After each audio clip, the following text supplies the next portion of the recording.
No, I'm starting now. Hello.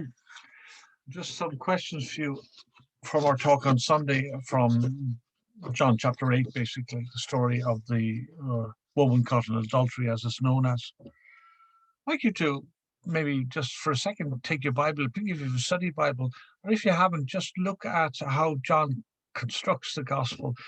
Notice what's going on in chapters 1 to 11, and then notice what's happening in 12 to 19.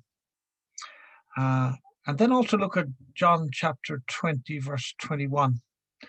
And pause here and do those two things. Look at the breaks and look at John 20, 21.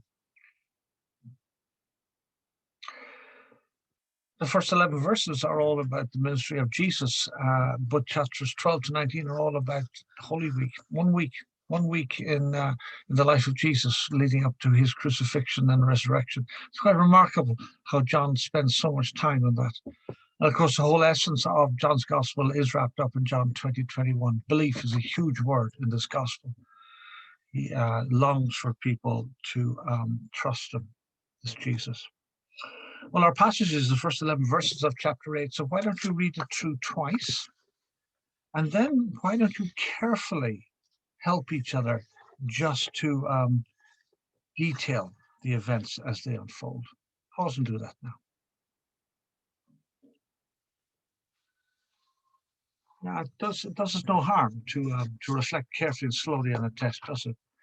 I said that there is a carefully laid trap here, or the teachers of the law and the Pharisees are trying to hook Jesus, and they have three particular hooks they're trying to grab him on. Do you remember any of them? Can you see how they're trying to catch him out, try to snare him?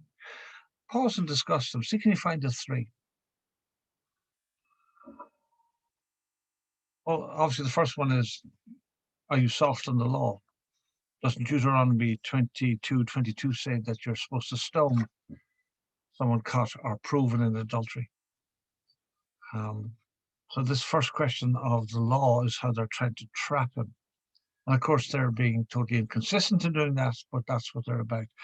The second one is that if he pronounces judgment on this woman, was not Jesus the champion of the downtrodden, and therefore was he not letting himself open to accusation there? And of course, the common people were flooding to him, and for him not to be one of their supporters would stop all that. And the last one, of course, is that he was encroaching on Roman authority here. If he were to agree to the stoning of this woman, the executing of this woman, he would be stepping into the area which was the prerogative of the Roman soldiers. So a clear trap is laid here for him.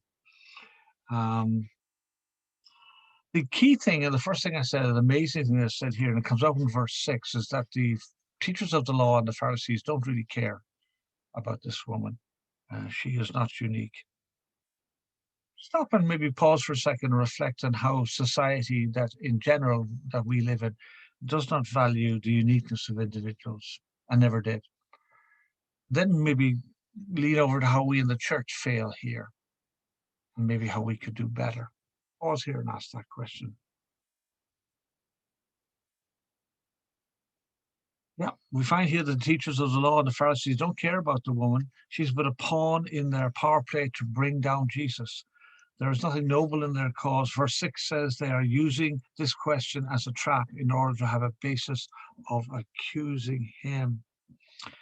You talked about being a man's world in terms of women. 7 out of 10 women murdered by their spouses are people who know them. 34% of women in Ireland won't get on public transport after dark.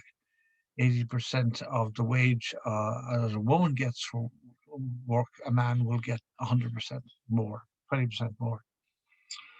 And we as kingdom dwellers, I said, need to recognize this aspect of the world, that not all are cherished equal, and that we as kingdom dwellers must recognize this and not fall into the same trap of doing it, or also not throwing the baby out of the bathwater, which sometimes happens with the feminist movement and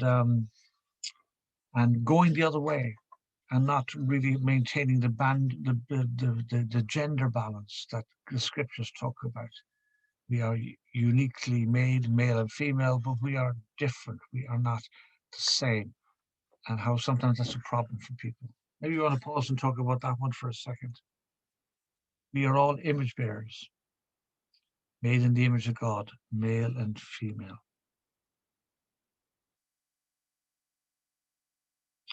The final section I want to talk about you about is that it really is an essay in grace. And maybe you'd stop and pause that. How is the grace of God manifested in this particular 11 verses of John's Gospel?